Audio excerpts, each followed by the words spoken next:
ทุกคนกำลังกาเกียมสีแห่อีกบ่โดนทุกคนตอนนี้ก็ได้มาโมกันทุกคนก็ได้ฮอดพี่วัดอยู่นอกนี่ทุกคนมาปันนี้ก็มาโมมาทานกันทุกคนมาทำบุญทำทานมื้อนี้อยู่วัดที่บัดน้องลำจันทร์ทุกคนส่วนเด้อพี่น้องเด้อบุญกุศลเจ้าคือสร้างไอ้บาปเปลี่ยนหนทางก็ไอ้เจ้าดอกเขียวทองขึ้นสวรรค์เด้อของน้องไปเนาห้องสู่สวรรค์นะเนี่ยให้ไปสู่สวรรค์เด้อผู้ใดได้อุปโมทนาบุญแล้วขอให้ได้หน่อยแก้วเนี่ยประเสริฐมงคลคนในสัตว์ผู้ใดบ่ยิ้มเข้ามานะที่ได้บุญกับบ่เต็มเปี่ยมได้อยิ้มเข้ามาคือไม่ออกให้ไปอวยพรให้ใกล้ปีใหม่ละยิ้มเข้ามาคือไม่ออกโค้งบารมีเพลนะบัดนี้สิได้เข้ากล่องเพิ่นสิได้เมื่อเป็นพี่น้องเมื่อยืนย่างตามเก่าเข้ามาซื้อได้เด้อบัดนี้เนี่ยซื้อได้ทานคำผงเพชรดวงพรโอ้ยจะเป็นสัตว์ซื้องามแต่คำผงบ่ได้เหนียวจะดีผงเหลืองคำผงเพชรยังก่อนเพชรดวงพรเพชรดวงพรนะโอ้ยจะเป็นสัตว์หมวดโนดวงพรพอครอบครัวเนาะเมียเจ้าได้ตอนละเมียนะขันธาลีเพชรดวงพรคือกันขันธาลีเพชรดวงพรปีประตูปัจจัยตัวใดนะ20,000 กีบหับลาหับพรก็เด้อคำผงเพชรดวงพรแล้วก็ไม่ออกขันธาลีเพชรดวงพรสาธุสาธุเด้อสาธุเด้อเจ้าทานกันแล้วจังสี่ขอให้มีแต่ความสุขเด้อท่านคำผงไม่ออกขันธาลีให้อยู่เย็นเป็นสุขจนมามีใดเจ้ามากินท่านไว้เป็นเงินทองของทานย่ำเจ้ากับตาหวานยาผ่านพ่อขอร่างไปน้ำทั้งยาเสลมน้ำแหลมคมยาต่ำนองว่างกุศลบุญในสุขอยู่สู้เจ้าสู้ทุกอย่างเด้อทางกำผงเด้อที่ขอให้พบจบขอให้ลงให้มีอยู่วันนั่งสุขกังพระรังเท่าวันเด้อสาธุสาธุนี่แม่ไพ่แต่ละกาทางคำผงแม่ขันธาลีนี่เพชรดวงพรให้ประเสริฐเดินลำให้บุญคำตอบสนองเด้อสาธุสาธุเอาหูผูกขาเมื่อเป็นพี่น้องก็ได้ยืนย่างทานข้าวเศร้าเลยครับพ่อได้ยืนยองย่างเด้อทานครับผมเด้อใช่เพราะว่าบ่ได้ในคือเรื่องมดตรงนี้ดูแคมพี่น้องจะเอาเช่นตัวไรคนบ่เห็นหุงเด้คนบ่เห็นหุง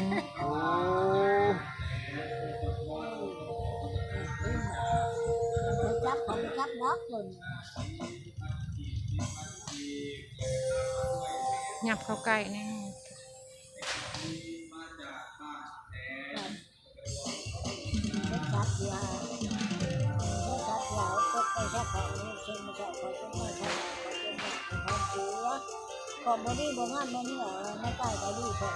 ไม่ได้ผูกแจ้งให้ลูกให้ร้านก็ยิ้มเลยได้เด้อให้ลูกร้านได้แถวมะม่วงเมื่อน้ำแดงแถวสีโอเลียนนะให้ลูกให้ร้านเป็นพวกใส่พวกแก้วพวกไหนไฟดกให้ลูกให้ร้านเด้อผมสวัสดิ์ให้ตัวน้องเอาได้ฝ่ายผูกแจ้งอ่างลูกอ่างร้านนี่ก็ประเสริฐลำบุญคำตอบสนองแล้ว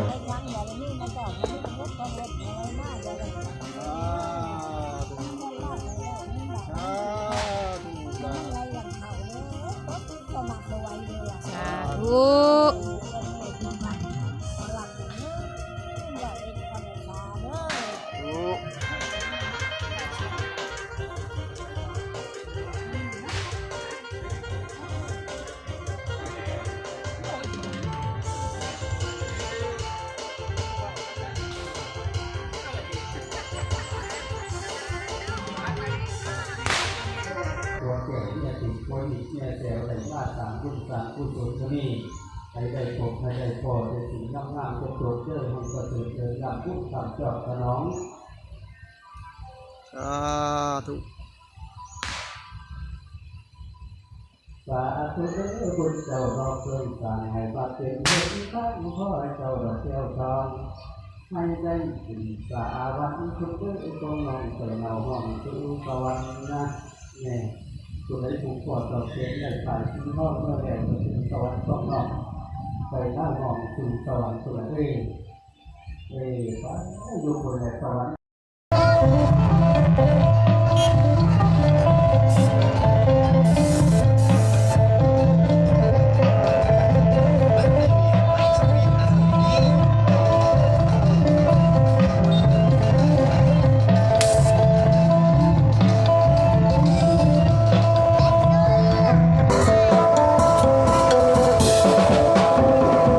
ขบวนแห่บางไพพี่น้องขบวนแห่บางไพโอ้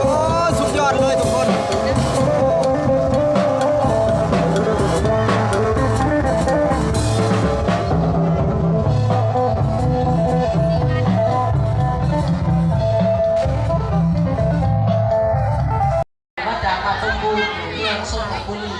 นี่ก็จะพาทุกคนเข้าไปเบิ่งทุกคนครัวทางในผู้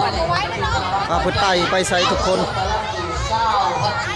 มาเบิ่งมาชมนำกันเลยตอนนี้ครับ จากนั้นจะมีครอบครัวของพระออกอีกมาจากบ้านเซมีปัจจัยอยู่30,000 ถึง 37ปีเอาทำน้ำซุปเด้อพระออกอีกมีเองแต่ยังปัจจัยจากโลกไพ่เป็นจากนั้นจะมีครอบครัวข จะ อง เป็นครัวทุกคน พระออกทำน้ำซุป ตอนนี้ก็มาไต่ครัวทุกคนโอ้สวยงามมากสวยงามมากทุกคน ครั้งแรกในชีวิตได้มาทำบุญที่วัดหนองลำจันมือนี้ทุกคนอยู่เมืองจำปอนแขวงสวรรณเขตทุกคนมือนี้ก็ได้มาถ่ายทำให้พี่ๆน้องๆถ้าเบิ่งภาพสวยๆบรรยากาศสดๆตอนนี้ก็ดี จะมีครัวไต่ทุกคนจะมีน้องน้ำตอนนี้ทุกคนก็มาเบิ่งมาชมนำกันเลย ทุกคนตอนนี้หันสวยงามมากสวยงามมากทุกคนจะเป็นน้องน้ำอ้อมวัดเลยทุกคนฮะโอ้สวยงามทางคุณก็จะเป็นแบบว่า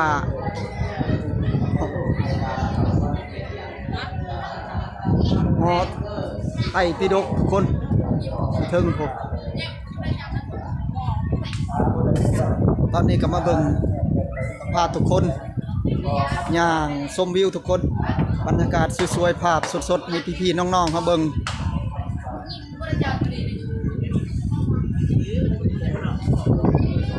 ขบวนพอดบ่นี่ฮะแห่ทุ่งนะขบวนพอดได้ซะฮะพอดอยู่ไสบัดพอดนี่พอดอยู่พุ่นหรือพอดอยู่วัดนี่ คนทางไหนบอกวัดไม่ดิตะเกาว่าพ่อพูดแล้ววะ บ่แม่นบ่พอดหันบ่ในวัด พ่อนี่นะ เออ พ่ออยู่วัดโอ้น่าจะเป็นช่วงบ่ายบ่ช่วงบ่ายๆเนาะ โอ้ก็ชาบอกว้า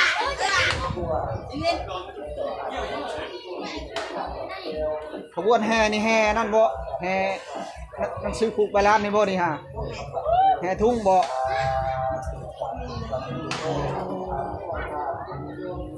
แห่นี่เพิ่นสิแห่อ้อมวัดบ่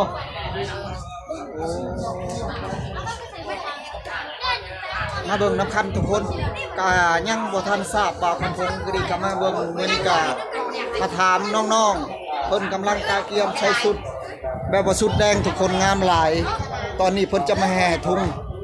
โอ้สวยงามมากสวยงามมาเบิ่งกันดิป้าตัวสุดก็ดีถ้าเบิ่งเพิ่นจะแห่จะหน่อยมันสิงามซำใดเฮ็ดสิกว่านี่บาดนี้หั่นถ้าเบิ่งเด้อทุกคน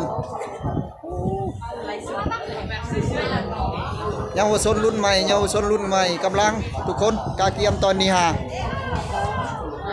มาเบิ่งภาพก็ดี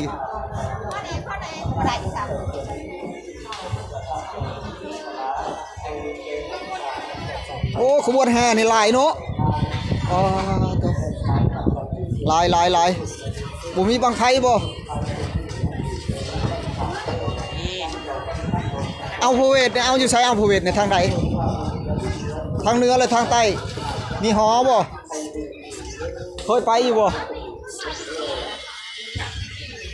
ยังบ่จักทุกคนเพราะว่าถามเยาวชนเพิ่นก็ยังบ่ทันทราบเทื่อทุกคน ตอนนี้ก็จะพาทุกคนมาเบิ่งมาชมคันต่อไปโอ้สวยงามมากทุกคนมาเบิ่งก็ดีพุ่นจะมีน้องน้ำเราจะอยู่เทิงน้องน้ำก็มีสายลมแบบเย็นๆภาพสวยๆบรรยากาศสวยงามมากมื้อนี้ฮะสีครึมๆคือฝนสิตกจังใดจังหนึ่งมื้อนี้ฮักกะแต่ว่าฝนก็บ่ได้ตกหรอกทุกคนมาเบิ่งก็ดีสวยงามหลายทุกคนมาเบิ่งพวกทางนั้นก็จะเป็นแม่บ้านเฮากำลังย่างมาเพิ่นก็ได้มาทำบุญมื้อนี้กับบ่าวคำพงมื้อนี้บ่าวคำพงบ้านนาจะพาทุกคนมาเบิ่งมาชมนํกันงามหลายทุกคน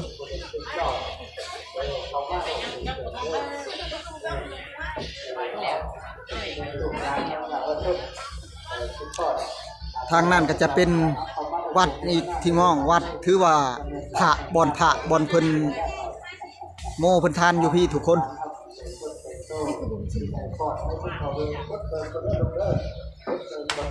ผู้คนก็ยังบ่เคยรู้จักทุกคนบ่ได้ปลดเกิบเข้ามาแต่เพิ่นก็ยังบอกอยู่แต่ว่าบ่ได้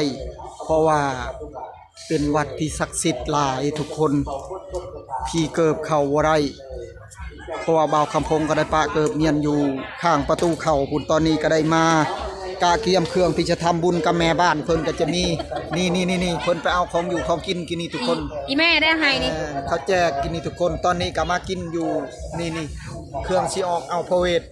จักหน่อยหนึงมาทำบุญทำทานก็ได้โมได้ทานไปแล้วทุกคน ตอนนี้ก็ได้อยู่ที่บรรยากาศสวยงามกับแม่บ้านเพิ่นตอนนี้ฮะแต่ว่าภาพมาฮอดนี่ก็สิได้โจะสำนี้ก่อนทุกคนถ้าชมกันคลิปหน้าเด็ดๆกว่านี้มาเบิ่งมาชมนำกันเพิ่นสิแห่ฮอไตรปิฎกตอนบ่ายๆถ้าชมกันมาลุ้นกันอย่าพลาดทุกคนฝากกดไลค์กดแชร์กดติดตามบ่าวคำพงบ้านนาหน่อยเด้อทุกคนขอจบชั้นนี้ก่อนทุกคนถ้าชมคลิปต่อไปตอนนี้ก็จะได้จบก่อน กินนะ